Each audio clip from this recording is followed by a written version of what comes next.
This shenanigans started when I really wanted to know how many anti-LGBTQ plus bills are circulating across the United States at the moment. I stumbled upon two sources, which I will link both of them, that sort of track the anti-LGBTQ plus legislation that has either passed, been defeated, or are currently advancing to committee or either of the chambers. I don't think people understand how many bills there are. And I don't think the average person understands how bad this is.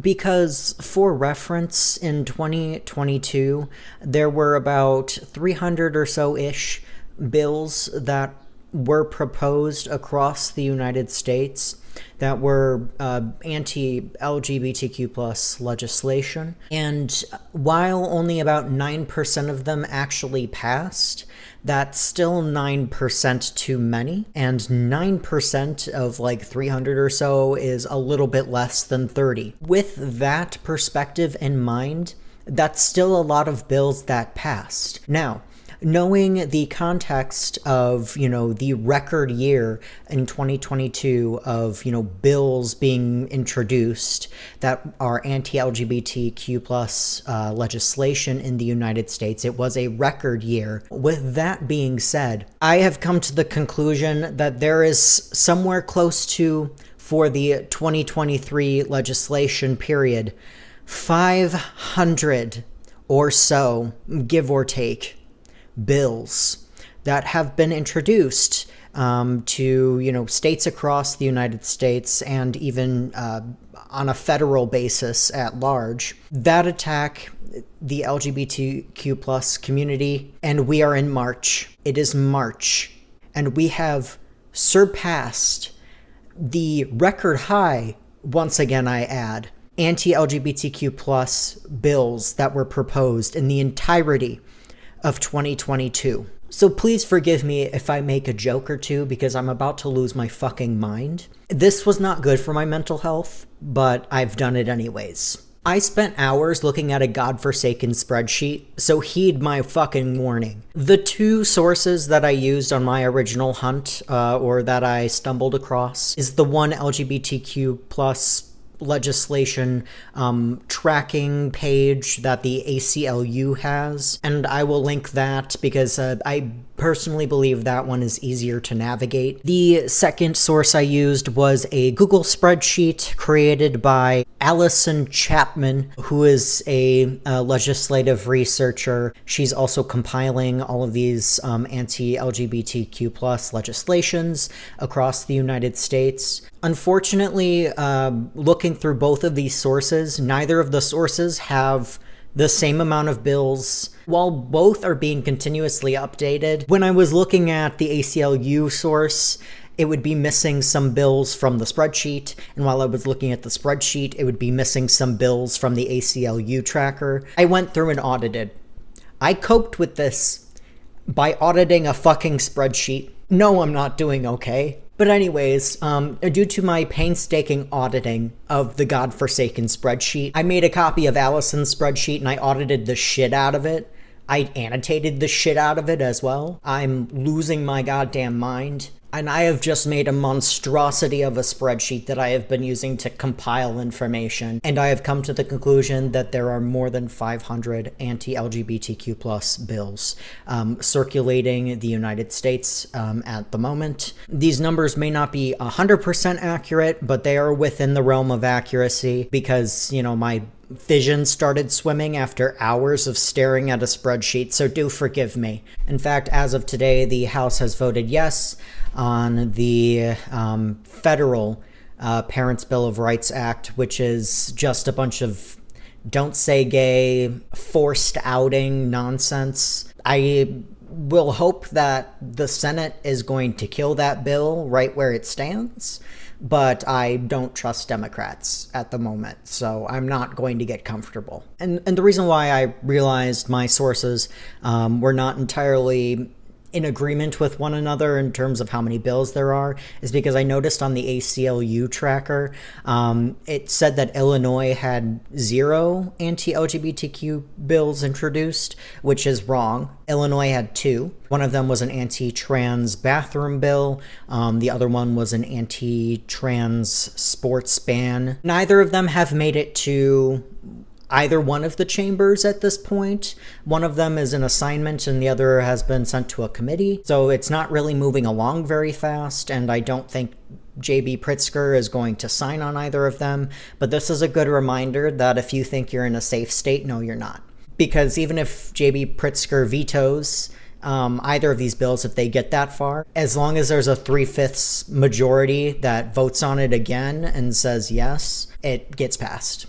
In fact, very quick US government lesson. I'm so sorry if you're not a United States American. More knowledge, more power, I guess. I don't know. I guess this doesn't really pertain to you, but knowing how fascism is progressing across the world is probably a good thing. Very quickly, a bill gets introduced. The bill gets sent to assignment to get assigned to a committee. The committee, reviews it and decides whether or not it's going to get read in the House or the Senate, whichever chamber the bill was introduced in. Then it gets read in one of the houses or both of the houses if there's a companion bill, which the House decides if it's going to vote on it. The House votes. If it passes, then it goes to the Senate and the Senate votes. And if the Senate approves, it goes to the governor of the state, and the governor of the state signs it. The governor has a right to veto it, but then it can go back to, the chambers, get voted on, and if it has a 3/5 majority, it gets passed. So that was your very quick United States legislation lesson. Of the 500 plus bills that I rifled through, a lot of them are still in committee, which isn't cause for a mega alarm, but it definitely is cause for concern. I'm not going to be talking about those in committee because if I stared at that goddamn spreadsheet for longer than I had, I would have lost my mind. However, I will be talking about those that have been passed in one chamber, passed in 2 chambers, those that have been passed. Just very briefly and very quickly, just so everybody gets a nice little update on where we're at here. Of the 500 plus bills that have been introduced, about 78 or so bills have failed, whether they died in committee, whether they got voted no, whether they were withdrawn. 78 bills, at the very least, have died. 13 of the bills, however, have been passed. They've been signed by the governor, and they are enacted. 2 bills currently have been passed by both chambers and are on their way to the governor, which is cause for concern, and about 47-ish have been passed in one chamber, which means it needs to go to the other chamber to get voted on and get passed. A grand majority of these bills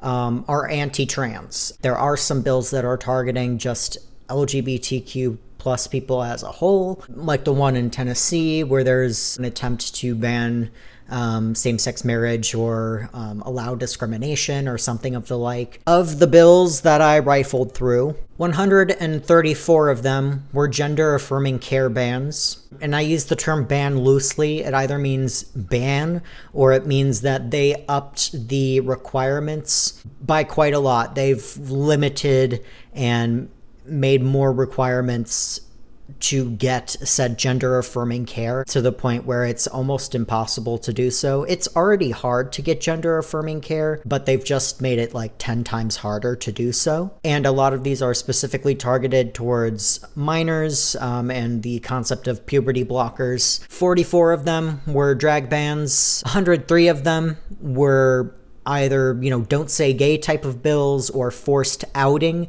type of bills in schools. The spreadsheet and I have sort of put those 2 categories of forced outing and don't say gay bills together because they often come in pairs. Some of them are just forced outing and some of them are just don't say gay, but they mostly come in together. About 50-ish of these bills were trans sports bans. About 30 of them were trans bathroom bans. 19 of them included, forced misgendering, mostly in schools. 21 attempt to define trans people out of the law. 13 of them were birth certificate change bans, which once again using ban pretty loosely. Some of them didn't ban it necessarily, but made the requirements excessive to the point where it's basically a ban. There were like 11 anti-boycott acts, which essentially punish businesses for refusing to do business with other businesses that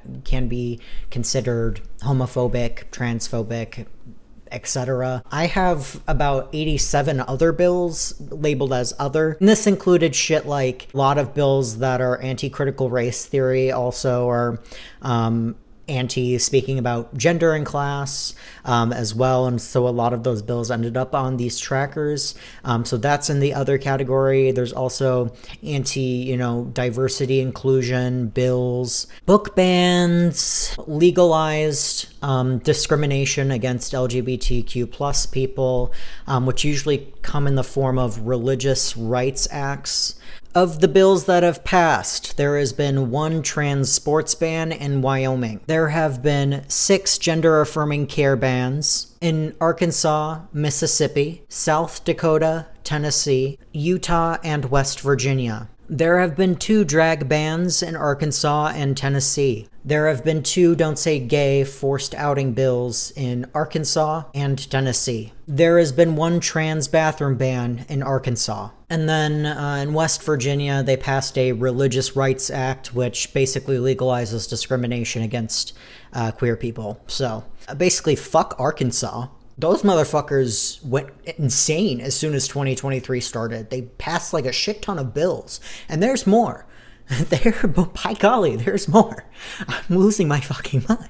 There are currently 2 bills that have passed 2 chambers and are on their way to the governor. Both are in Utah. One of them is a birth certificate change ban. It severely limits how you can change your birth certificate. Additionally, the other one, essentially, it is a change to an old bill that made conversion therapy illegal.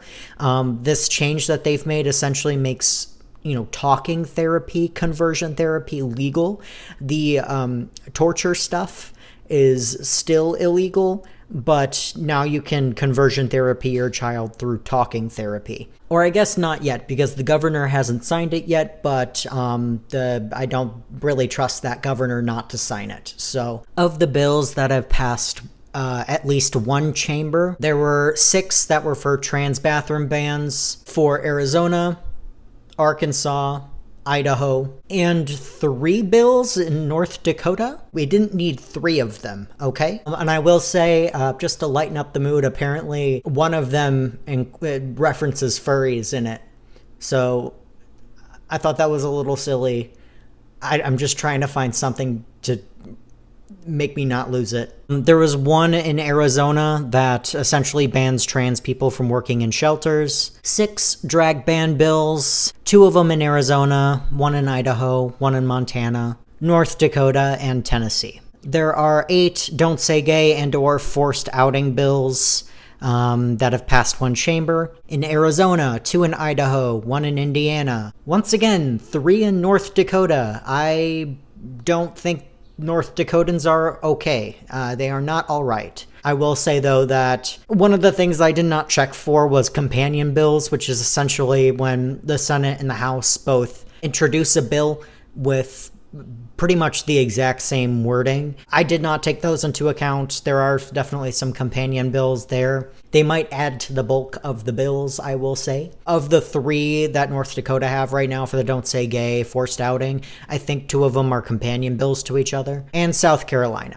There are 11 gender-affirming care bans that have passed 1 chamber. Georgia, Idaho, 2 in Indiana, Kansas, 2 in Kentucky, Montana, North Dakota, and 2 in Oklahoma. 3 trans sports bans that have passed a chamber. 1 in Kansas, and once again, 2 in North Dakota. 3 bills that essentially legalize healthcare discrimination against all queer people in Idaho, Montana, and North Dakota. 1 bill in Montana that legalizes discrimination in education for all queer people. 1 Religious Rights Act in Oklahoma that essentially legalizes discrimination in general against queer people. 2 book bans in Montana and North Dakota. 2 birth certificate change bills in North Dakota. 2 bills defining trans people out of the law in North Dakota and Kansas. And the same-sex marriage discrimination bill in Tennessee. Basically, what the fuck is Arkansas and North Dakota on? God damn, bro. I'm going to link both of these sources that I have, probably in the pinned comment and the description, because it would be of everyone's benefit to know what the fuck is going on in your state. And I put both of them in there just in case one of them doesn't have a bill that the other has. For instance, the 2 Illinois bills that were not on the ACLU tracker. After looking at all of these states, the one state that has proposed the most bills is Texas. Texas likes proposing bills. Oklahoma does too. That's Texas's hat. Please laugh, I'm about to cry. So this was your very harrowing update from Nicholas. I am going to go lay in bed for a full 24-hour period.